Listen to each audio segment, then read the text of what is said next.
বিসমিল্লাহির রহমানির রহিম। বাংলাদেশ ইসলামী ছাত্র শিবির ঢাকা মহানগর শাখার উদ্যোগে আয়োজিত ছাত্রলীগের সন্ত্রাসী বাহিনী কর্তৃক সাধারণ শিক্ষার্থীদের উপর বর্বরচিত হামলার প্রতিবাদে বাংলাদেশের সবচেয়ে বড় সন্ত্রাসী সংগঠন হল ছাত্রলীগ। মানবতা বিরোধী সকল কর্মকাণ্ডের সাথে এই ছাত্র সংগঠন এখন যুক্ত হয়ে গেছে। চাঁদাবাজ, ধর্ষণ, ছিনতাই, গুম, হত্যা, মাদকের অভয়ারণ্য, মানুষের সম্পদ লুণ্ঠন থেকে শুরু করে এমন কোনো খারাপ কাজ নাই বা ছাত্রলীগ করছে না। বাংলাদেশে এদেরকে নিষিদ্ধ করবে।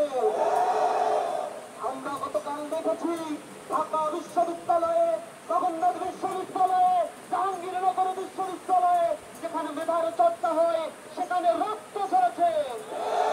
আমার কলেজের উপরে হামলা করা হয়েছে। গতকাল যে রক্ত ঝরেছে এটা রক্ত ঝরানো নয়, এটা স্বৈরাচার কর্তৃক শাসনকৃত এ স্বাধীন বাংলাদেশের এক প্রতিচ্ছবি মাত্র।